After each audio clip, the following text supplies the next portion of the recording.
So first, let's start off this idiot's guide by going over a few things. Start with crew gear. Mostly with crew gear, it's a matter of preference of what you would like to choose. Everything is very detailed and labeled for you, so merely just look at the items and choose what you have preference with. Mostly, I would tell you, however, is always to make sure you have good enough thermals because you want to get to high altitude bombing as soon as you can, and you also want to recruit people with the best sort of thermal or cold resistance available as your top priority, in my opinion, just so that they are more resistant to cold. But yeah, usually we want to get to like electrical heated boots and mittens, but that's a matter of just playing the campaign. And then what it used to be is that the toughened vest was always the best option to choose since it gave the best armor and survivability. However, now the heavy flak vest Mark 3s do better with protection, so it's a matter of preference right there. And then everything else is basically just armor them up. The only character that really needs to move fast is the engineer. And then with the pilot and the radio operator, I gave him the headphones and pilot cap for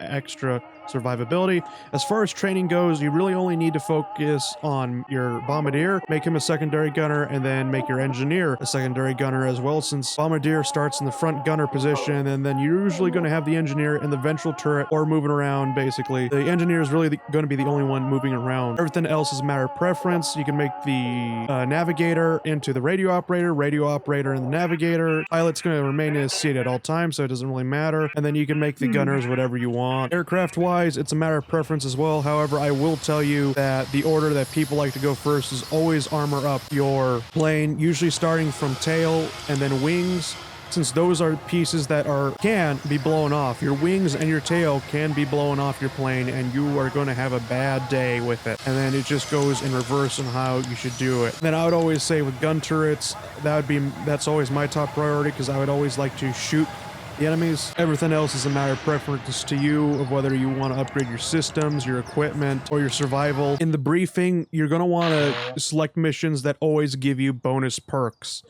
You're always going to want to take these and make sure that you always have at least 2 current perks, since that's the maximum you can carry, before you go on critical missions. If you don't have any perks to go on critical missions with, grind out a few of these missions so you could get something like enemy armor down or enemy damage down. Those are the 2 best ones you could usually get. Flak operations isn't really all that great, since the flak operations aren't really all that effective against you. Give your engineer a parachute and then have him go out to the wing and fix the engine. If he has a parachute on him, and let's say the engine falls off or he gets shot off, he is able to survive due to being able to have a parachute pulling the cord and landing safely on the ground, where he will then otherwise be captured or make it back home. Just in case you didn't believe me that the engineer can survive emergency maneuvers or even falling off the wing while holding a parachute, here we go.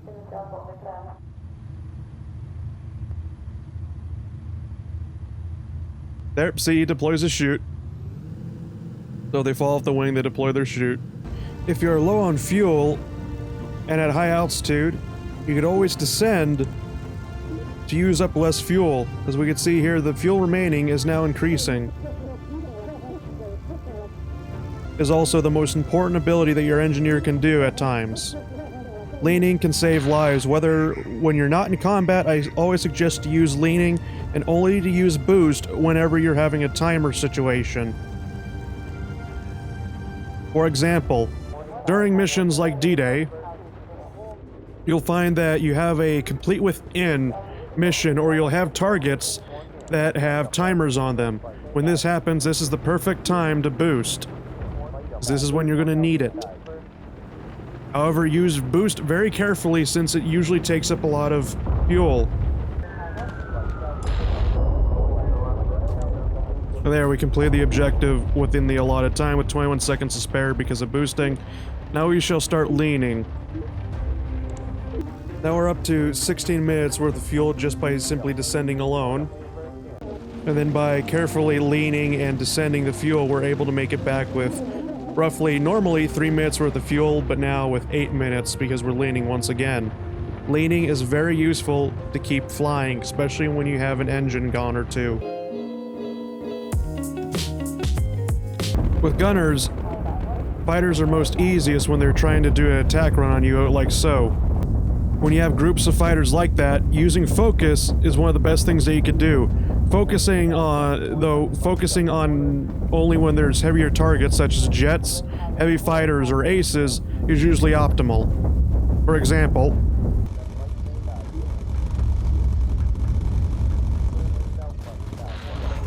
are you shitting me?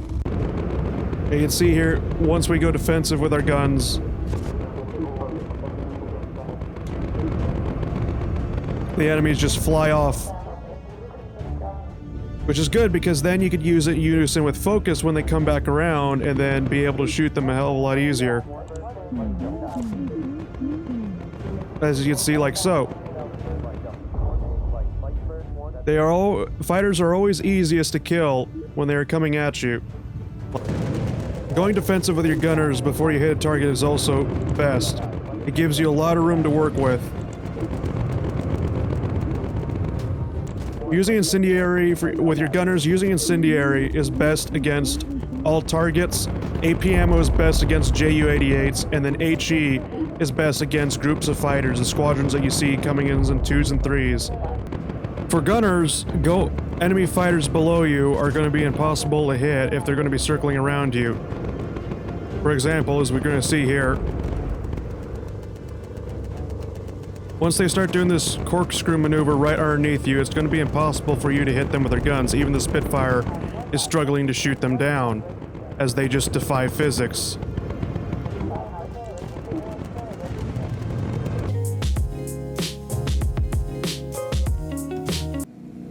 So let's talk about the pilot for right now. What can I say? He flies the bomber. What else did you expect from a pilot? He has many traits with him. The first one being of maneuvers is emergency diving. You want to use this in case you have a fire on your engine, or you want to descend very quickly from, let's say, high to medium altitude. Or you just want to throw your crew out on the wing and kill them. That also works as well. Corkscrews, as we can see here, this is what it does. You start to do acrobatics like the German aces do. This will help you if you have a BF-110 underneath you, or JU-88s or a jet right on your ass. This will throw them off. As well as if you just like to do acrobatics to avoid getting hit by enemy fighters. Now mostly what you really want to do is when you're trying to do this, is you hit the evade flak button, which then your plane will do this. It'll go around from the side, boop back in, after the second one. Actually, it'll avoid it altogether, like so. And there you go. You have successfully evaded flak. Now I'm going to demonstrate to you basically how to successfully bail out. Make sure that you have all the parachutes that you need to bail out. Click your pilot, click bail out. You want to do this at medium altitude, and I'll show you why. While we're over England, so we don't lose anybody, they'll start bailing out.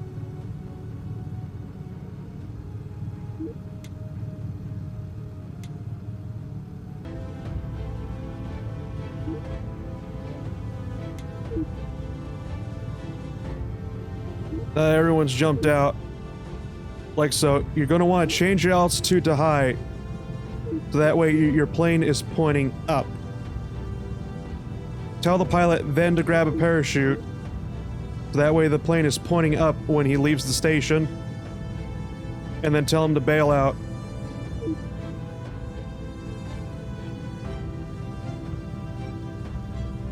As the plane starts to tip down, he's already gone, and you have successfully bailed everyone out.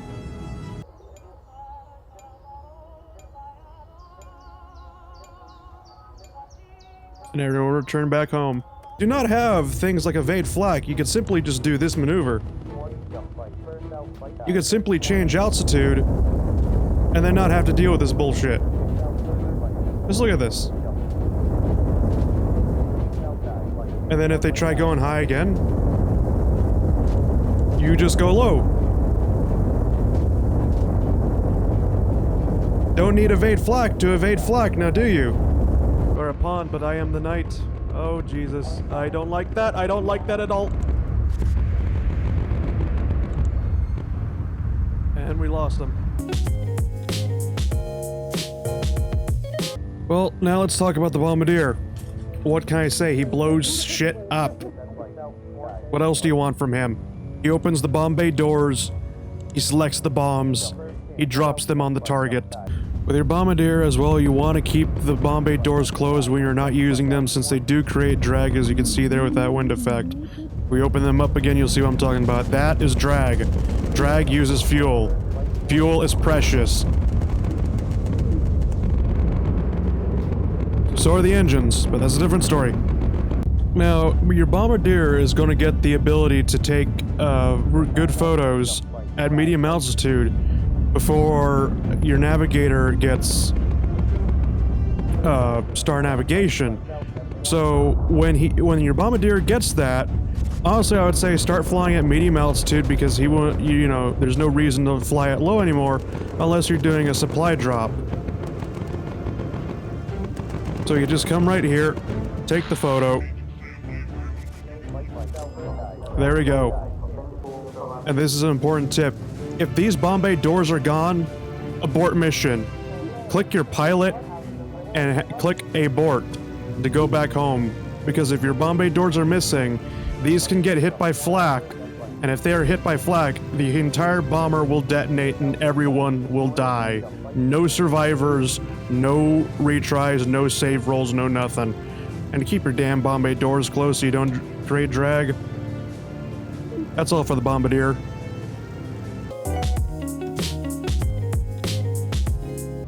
Let's talk about the navigator right now.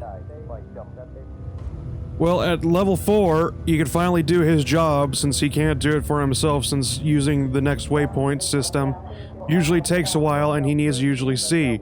You need to still have some sort of way of seeing to do custom waypoints, but allows you to essentially plot a way back home, especially if you bomb a target, and then you can just plop a custom waypoint back home, go up to high altitude, and avoid enemy fighters. That is until it gets too cold, you run out of oxygen, or if you have good enough oxygen and thermal, you can stay up there forever. In fact, once he finally gets navigation by stars, and he can see the stars and stay on the ground, I recommend that you stay up in high altitude for every single mission, because it will be very useful to do that to avoid enemy fighters. Other helpful tips for navigator is that you could wait on the runway at speed 3 and wait till nighttime comes to make sure that you always fly over Europe at night, at least till you reach the bomb target. And then if at any moment daylight breaks out before you've bombed your target, it is recommended that you lean out your fuel until you can see the target and able to navigate your way back home. Navigation by stars is one of the best abilities you could get, however it takes forever to get it. So let's talk about the radio operator. Radio operator is very useful. All of his abilities are very useful, especially for missions like this Lantos, where you need a radio for recon to avoid all of these radar sites. Recon is one of the most important things that you can do. Once you get over Europe, you should have your radio operator always have him radio for recon to make sure to watch out for enemy flak positions and radar installations, like so. So the radio man has to be one of the most useful roles that could save lives in your bomber. It has two abilities, or she has, whichever it is, two abilities that are very useful called auto tag and call Spitfires. And usually, you want to use these, especially when you just bomb the target. Like so. Make it a habit of immediately calling the Spitfires and then auto-tagging, since there's going to be so much things spawning in, ready to kill you. Drop your bombs, and then with your radio man, usually when you destroy a target, things like this pop up where you have so many fighters you can't handle. Auto-tag and call in for the Spitfires. Go to high altitude with your pilot immediately. Now that Spitfires are here, we got some escort, which will be good for right now, since there's a whole bunch of them coming out of there right now.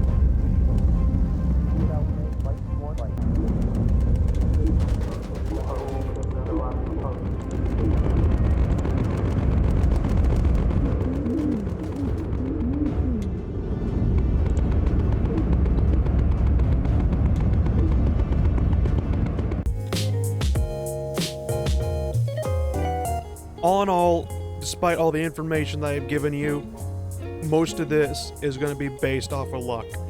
But the one definitive truth I can give you as a tip is always tag enemy fighters. Most cases of getting shot down is because you did not tag all the fighters that are engaging you, and your gunners let enemy fighters shoot at you without getting shot back at. That's how I got shot down. That's how I see many other people get shot down. So your top priority during missions is always to tag targets. Even if you fly over the bombing target, it's okay. You can turn back around and start a second bombing run. However, letting fighters shoot at you is a cardinal sin. That shit gets you killed.